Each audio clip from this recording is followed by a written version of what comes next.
Article 370 झांकी है, PoK पर पिक्चर अभी बाकी है। करीब 2.5 साल पहले 5 अगस्त 2019 को भारत ने जम्मू कश्मीर के विशेष दर्जे को खत्म कर अनुच्छेद 370 की बेड़ियों से राज्य को आजाद कराया।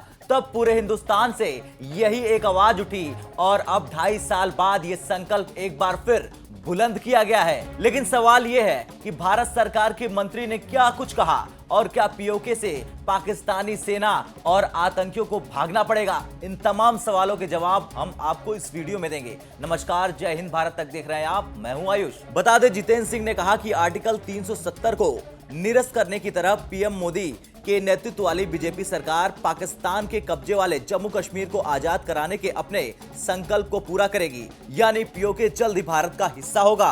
भारतीय जनता पार्टी जिस बात का संकल्प करती है उस समय उसका समझ नहीं आती, उसको गहराई से सोचा नहीं जाता। जब हम 370 हटाने की बात करते थे तब भी व्यंग किया जाता था, आज आपने देखा ये होता हुआ दिखा। केंद्रीय मंत्री जितेंद्र सिंह ने जम्मू कश्मीर के संस्थापक महाराज गुलाब सिंह की 20 फुट ऊंची प्रतिमा का अनावरण करने पहुंचे थे। यहीं पर जब वे मीडिया से मुखातिब हुए तो एक सवाल के जवाब में पीओके को भारत में शामिल करने का संकल्प दोहराया। 1994 में सर्वसम्मति से ये प्रस्ताव पारित किया गया था, भारत सरकार की ओर से प्रस्ताव लाया गया था जब सरकार नरसिम्हा राव जी की थी संसद में, कि यदि कोई पाकिस्तान और हिंदुस्तान के बीच में कोई विषय है तो वो मात्र इतना कि जो जम्मू कश्मीर का हो हिस्सा जो इतने वर्षों के बाद भी पाकिस्तान के गैर कानूनी कब्जे में है, उसे किस तरह से पुनः भारत में सम्मिलित किया जाए, और ये हमारी प्रतिबद्धता है। 27 अक्टूबर 2019 को जब प्रधानमंत्री नरेंद्र मोदी दिवाली मनाने जम्मू कश्मीर के राजौरी में सेना के बीच पहुंचे, तब उन्होंने कश्मीर के एक हिस्से पर पाकिस्तान के अवैध कब्जे को लेकर अपनी कसक जाहिर की थी। जम्मू कश्मीर को कब्जा करने के लिए उन्होंने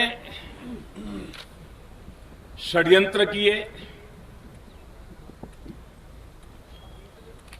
भारत की पीठ में खंजर गाड़ने की कोशिश की, कुछ हिस्सा उनके हाथ चला गया,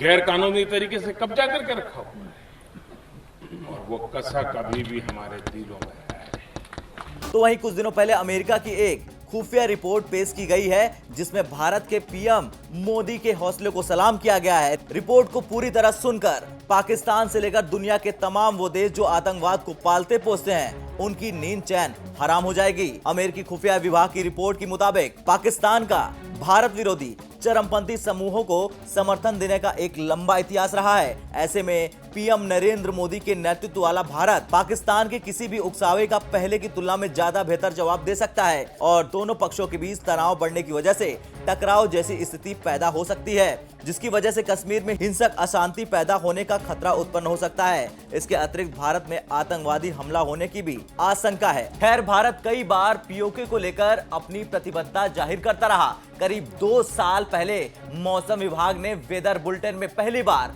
पीओके के इलाके को शामिल कर भारत के संकल्प की पहली झलक दिखाई थी, और अब केंद्रीय मंत्री ने पीओके को लेकर संकल्प दोहराया है, तो ये माना जाना चाहिए कि वो वक्त करीब है जब पाकिस्तान को पीओके से भागना पड़ेगा, वो भी अपने पाले हुए पालतू आतंकियों के साथ।